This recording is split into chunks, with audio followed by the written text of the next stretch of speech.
Hello and welcome back to the channel. I'm Loudguns and today we're going to be taking a look at the new medical gameplay that's coming in with 3.15. Just a quick disclaimer, this is all filmed in the PTU, so it's all subject to change and you might see some poor frame rates, etc. Usually sort of things get optimized a bit better as we get closer to a live build, but I thought this was all quite cool, so wanted to do a video on it. If you've got any questions, then please get in touch in the comments because I'm sure there's stuff I've missed. This is all very new. I'm just trying to give a decent overview as I can. But just a quick word of warning that me and my fiance are about a week into to having our first puppy.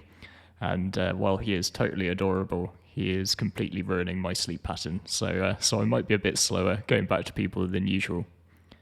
But a couple of things before we get going. Just if you're watching these videos as a way to see if Star Citizen's for you and keep up with the progress and see what's new in different patches, then if you do decide to create an account, then consider using my referral code, which I'll flash up on screen.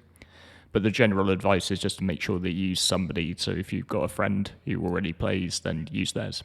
It will just make sure you get a bit of extra starting cash, but it helps the person who refers you out as well.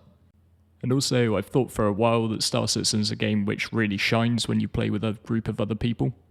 But now with these medical changes, it's going to really help to have somebody out there who's going to pick you up when you're down. So it really builds into sort of what CIG are doing to try and push us to play with other people. So if you're on the lookout for a group of people to play with, please feel free to come over to the Frontier community. The link to our Discord is just in the video description down below. We're a chilled out bunch who just really enjoy Star Citizen, but it might just help you experience some of what the game has on offer. So with all that said, I guess we'll press on and take a look at some of the new features which have been added with 3.15 for the medical gameplay. And then we'll also do a bit of a practical. Thankfully, one of my friends, Duke Vega, was kind enough to be the guinea pig for today's video, so that we can show some of the medical gameplay in action. So one of the first huge changes for 3.15 to take a look at is the change to the respawn mechanic. And with that, we've got sort of hospitals. And when you load into the game, you'll be asked to set your spawn location at one of the major landing zones. Keep in mind that this is also going to be the default place for your inventory as of 3.15, so choose wisely. I've selected Microtech because New Babbage is one of the locations with a fully developed hospital, the other being Horizon, and I don't fancy doing that to my graphics card. But you can also select Lawville and Area 18, but the hospitals there haven't been fully finished yet, and I just wanted to show off one of these new locations.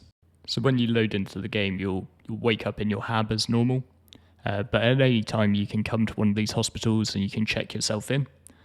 So if you just come to these terminals over here, this will sort of assign you a room within the hospital. So we've got to head to floor 5, room 6.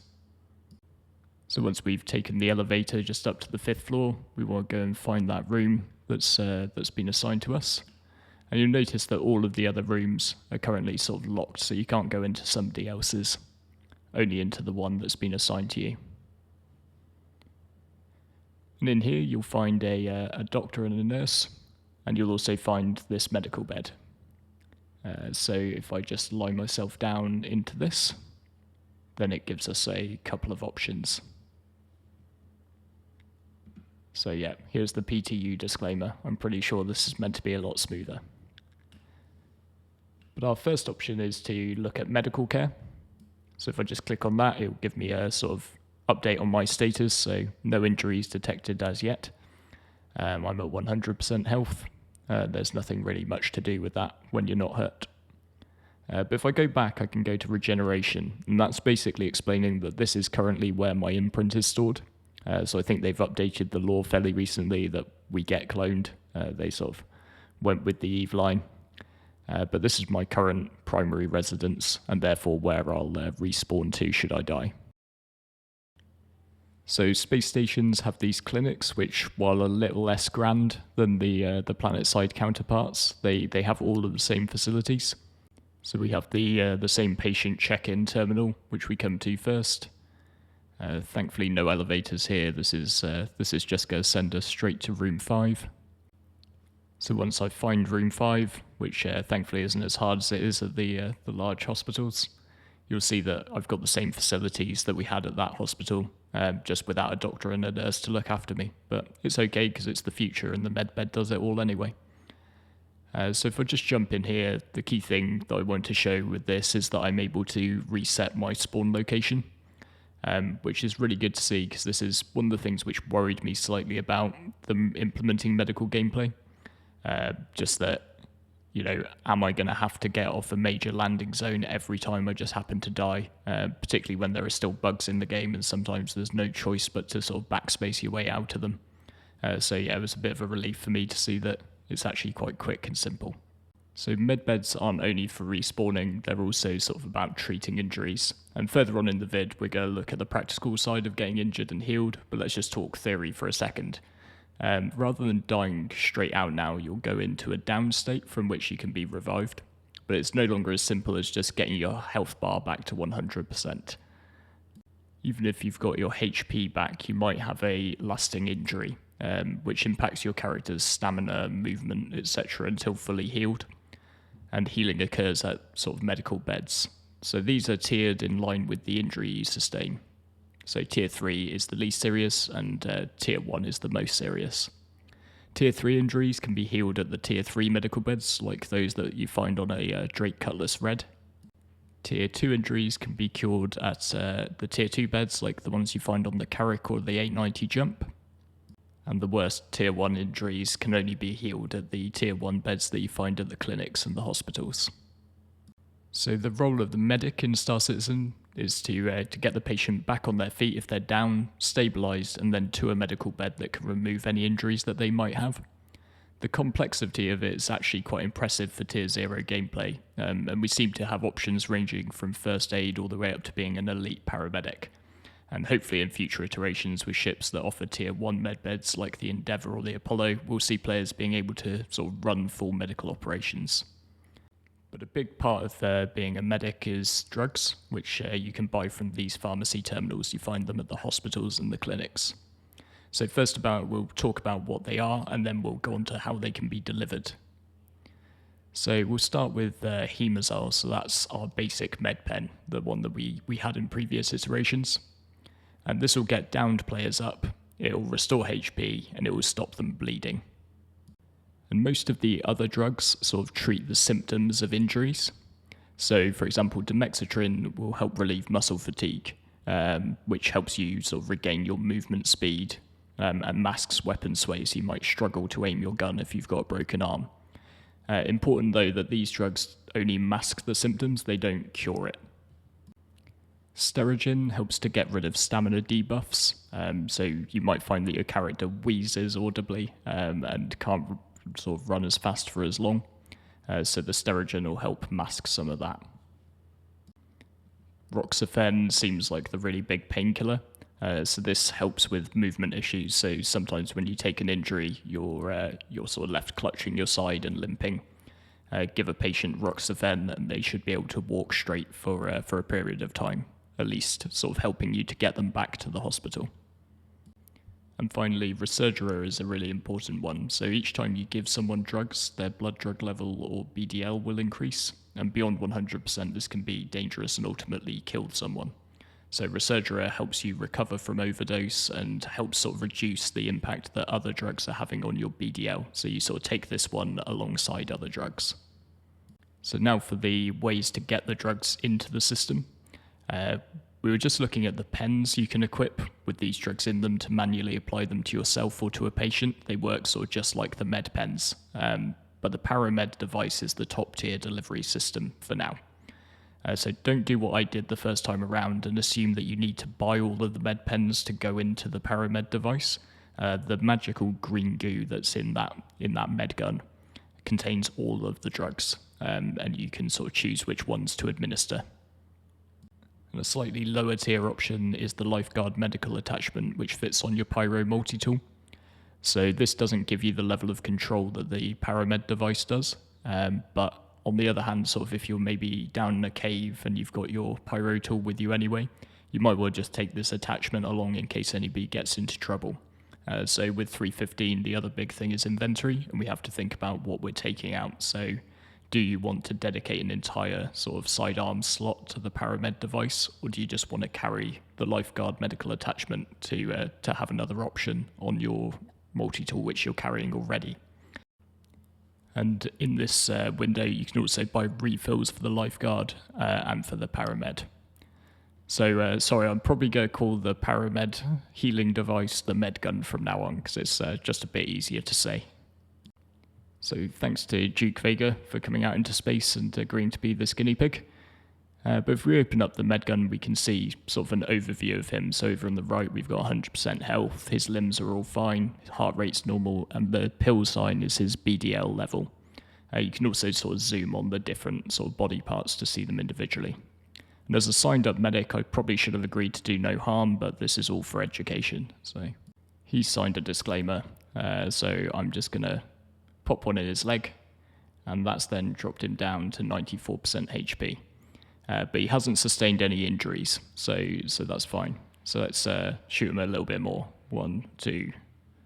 So that's 3 shots total. Let's give him a 4th. And let's sort of bring this out again. So still it's saying healing required because we've dropped him down to 77% HP. But we haven't actually done any damage, sort of no sustained injuries. So let's just pump him full of a few more rounds. So now he's got life expectancy, which is counting down, and that's because we've sort of set him bleeding. So if we don't give him some healing in that time, sort of I think we've got about 30 seconds, then he's gonna bleed out and go to 0 HP and enter the down state. So you do have to get very close on this. As you can see, I was desperately trying to fire at him, but I didn't see the outer range marker on the med gun. But if I get in nice and close, we've assigned the drugs to him, and we can see his drug level, his BDL, is going up, but we got his health back to 100% HP. And thankfully, we stopped in time to not give him actually any injuries. So at this point, he's good as new, and if we stopped shooting him, then he'd be fine, and we could sort of carry on about our business without having to find a med bed. But that's not what today's episode's about, so I guess we have to go back to putting bullets in him. Okay, so I better reload. Said no medic ever. Let's just put one in his head. Surprisingly didn't go down, his armor must be quite good. I think at this point I chickened out. I felt a bit bad about shooting my orc mate in the head. So let's just continue shooting him in the leg until he fully enters the down state. He's a tough old bean, but down he goes. So now you'll see sort of he's in the down state, healing required. But if I sort of activate the med gun on him, he does a little animation, now he's been revived. But because of all this these drugs that we've been putting into him, his BDL is steadily climbing. And there we can see that he's got a tier 3 minor injury detected. So if he goes for a walk, so there's not too much of a change in his locomotion. So the tier 3 injuries seem to mostly affect your stamina more than anything. Whereas it's the tier 2 and the tier 1 ones which really affect your movement.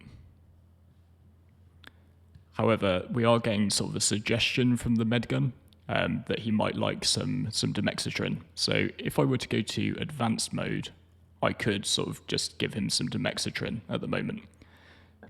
But we want to shoot him a little bit more. So if we sort of shoot him enough so that he enters the down state again, which might need another reload, then I'm hoping that we're going to give him a tier 2 injury. And we just saw that stagger and that distinct change to his character animation, and then he bled out. So now we've got a moderate injury detected, a tier 2. And again, we can sort of use the med gun to heal him back up and revive him. But we've now got sort of symptoms of impaired mobility. So if he sort of climbs himself back up and then has a little walk around, we're going to see that he's grasping his side and he's limping. So at this point, his locomotion is really interrupted. So this is where the med gun excels, because now it's suggesting that we give him sort of roxafen for the impaired mobility and Demexitrin for the muscle fatigue. And I can just leave the gun on basic mode, but what I'm going to do is just hold F to interact with the device itself. I'm going to click the wrong button and try and punch him. I'm a bad medic. But when I get my sleep-deprived brain to work, I can click on the advanced mode, and then that gives me the option to select the drugs that I'm actually putting into him. So I want to give him some Roxafen, and then I also want to give him some Demoxitrin. Now, because I'm giving him all these drugs, I'm going to surge his BDL, so I'm also going to give him some Resurgera at the same time to counteract the effect of the drugs that I'm giving him. So he's nice and dosed up now, so if he goes and tries to go for a walk, he should be able to walk fine. And there he goes, so that's going to make him a lot easier to move around. But really importantly, he's still got the injury, so the drugs are just masking it, and the med gun or med pens, whatever, on their own, they can't actually heal this injury. He needs to get to at least a tier 2 med bed to relieve him of his symptoms. You can also deliver sort of this first aid to people just with med pens, so if you pull those out with C and you right click, then we can sort of heal him with that. But notably, this has really spiked his blood drug level. So that's the lack of control that you have with the med pens themselves. You know, you'd have to spike him with the individual drugs to deal with his symptoms, and then you'd have to keep an eye on him, and sort of judging by just his body movements, you'd have to know when to hit the Resurgera, and sort of if you're using those techniques, then you could harm the patient. So we've come back to New Babbage, and one of the new things which has been brought in is these medical elevators, and conveniently they have gurneys, so even when he was just pressing W, poor old Duke was all over the place. So I strapped him to a gurney, because I'm a caring person who just shot him in the middle of space. Unfortunately, the gurney got stuck by the door, so we had to drop him in that, but then I can hit that elevator, and despite the flying gurney, that teleports him straight to hospital. So not that Duke Vega is vindictive, but I did allow him to accompany me back out into space to get some footage of the patient's perspective of this. But one thing I wanted to look at first is why you should always carry some Resurgera pens on you. And I don't know if they're going to patch this, but a nefarious sort of medic could actually just dose you with a med gun, even in an armistice zone. So you want to carry some Resurgera to spike yourself, just to be able to manage your BDL down. And sort of get away from your friendly neighborhood griefer. You can also change the fire mode on the multi-tool or the med gun by pressing B and use it on yourself. So I'm just using this to just check on my own status. So my blood drug level went up to sort of 20-something%. But you can see that sort of Duke stuck me with some Sterigen and some Demoxitrin. But I counteracted that with the Resurgera, which I added myself. So now Duke's just going to shoot me a bit to truly take his revenge, just so we can see the downstate from the player's perspective. So there I'm sort of blacking in and out, but you can just about make out that I can choose to sort of wait there for, I've got an hour and a half before I die. I can hit backspace to respawn a new Babbage, or I can hold down the M key to automatically activate a beacon, which goes server-wide, saying that I'm in distress. But thankfully, there's no hard feelings between me and Duke, so he's got me back up. But as you can see, this is sort of the tier 2 injury, so I'm pretty badly hurt, sort of grabbing my side and limping around. So if Duke just juices me up, then my locomotion's back to normal. But again, I'm going to need to go to hospital after this. So this is just what happens if Duke's a bit of a drunk medic and gives me a bit too much juice. As you can see, sort of this is just me pressing W and trying to walk in a straight line. And it's quite clear that I am having an absolutely marvellous time, but it would be quite difficult to get myself sort of back in this sort of state. So safety first. Duke's got me to get my helmet back on just in case I fall out of the ship again. But he's going to take me off to hospital now to get healed back up. So because he's a caring sort, he's dropped me on the gurney all the way back to the elevator. And if he just hits that button from the outside, then that's going to take me all the way back to the hospital bed in New Babbage. And this has got some really great potential, I think, for sort of players to go out on missions. Like, I'm definitely going to be doing this just sort of waiting for those beacons, and we might even set up a channel in our Discord that anybody who's in trouble can come and sort of ask for a medic, because I think this is going to be quite an interesting loop to give a go. That just notifies me that I've been rescued by my attacker, I might add. But if I look at medical care, it does seem like the doctor and nurse have done their job, because no injuries detected, I'm automatically back to full health. Well, that was mildly traumatic, so I'm going to take a little bit of time to recover, but I hope you all found that useful as an introduction to the new medical gameplay. And like I said, sort of, I almost certainly haven't covered it in full because it's brand new and I've just tried to piece things together. But if you did find it useful, then please consider hitting the subscribe to the channel to keep up with all the bits and pieces I can put out in between getting run absolutely ragged by this puppy. So thank you very much for watching all the way to the end, and I look forward to seeing you in the next one.